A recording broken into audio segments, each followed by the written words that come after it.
মাননীয় মুখ্যমন্ত্ৰী ডক্টৰ হিমন্ত বিশ্ব শৰ্মালে যে অতি শীঘ্ৰে নিৰ্বাচনেৰ আগে আগে গোৰ্খাসকলৰ যে অটোনমাস কাউন্সিলৰ যে দাবী এইটো ন্যায্যতা সহকাৰে তেখেতসকলক প্ৰদান কৰক এইটোৱে মোৰ দাবী জনাইছোঁ। গোৰ্খাসকলৰ যি এটা দীঘলীয়া বৰ্ণিল যি ইতিহাস আৰু আকচুৰ যি 50টা বছৰ জাতিটোৰ প্ৰতি যি এটা ত্যাগ নিষ্ঠা সহকাৰে যি এটা পৰিশ্ৰম জাতিৰ প্ৰতিটো পলত জাতিটো আগুৱাই নিবৰ কাৰণে শিক্ষা অৰ্থনৈতিক সামাজিক আৰু আত্মপৰিচয়ৰ লগতে সাংবিধানিক আৰু ৰাজনৈতিক অধিকাৰৰ কাৰণে যিখিনি সংগ্ৰামত বৰ্তমানলৈকে আছে সেইটো আমাৰ অসমখনৰ বসবাস কৰা প্ৰতিটো জনগোষ্ঠীয়ে এইটো সদায় শলাগ ল'ব লাগে। আৰু এই মঞ্চৰ পৰা মই আহ্বান জনাব বিচাৰিছোঁ, বৰ্তমানলৈকে গোৰ্খা জনগোষ্ঠীৰ যিখিনি সমস্যা, ডি ভোটাৰৰ সমস্যা,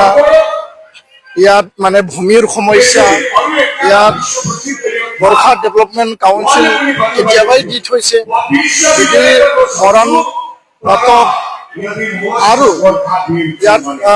কমতাপুৰ অটোনমাস কাউন্সিল যদি দিব পাৰে, গোৰ্খাসকলৰ যি অটোনমাস শাসনৰ যি দাবী, সেই দাবীটো এতিয়ালৈকে কিয় পূৰণ কৰা নাই। মই এই মঞ্চৰ পৰা দাবী জনাব বিচাৰিছোঁ, আহ্বান জনাব বিচাৰিছোঁ অসমৰ মাননীয় মুখ্যমন্ত্ৰী ডক্টৰ হিমন্ত বিশ্ব শৰ্মালে যে অতি শীঘ্ৰে নিৰ্বাচনৰ আগে আগে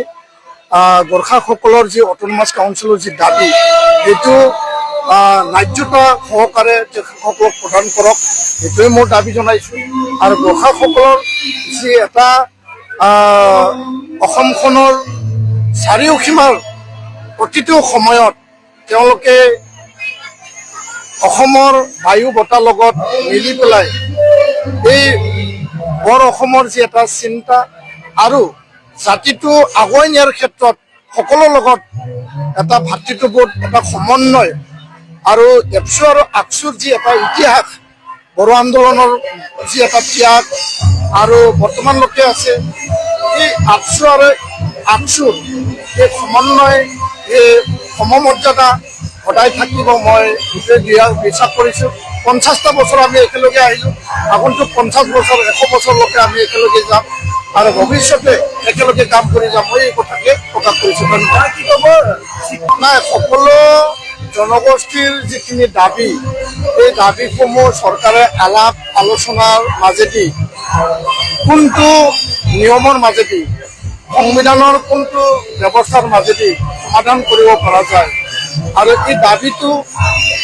প্ৰতি চৰকাৰে আলাপ আলোচনা কৰিব লাগে। আৰু এমিকেবল এটা চলিউশ্যন তেতিয়াহে ওলাব যেতিয়া চৰকাৰে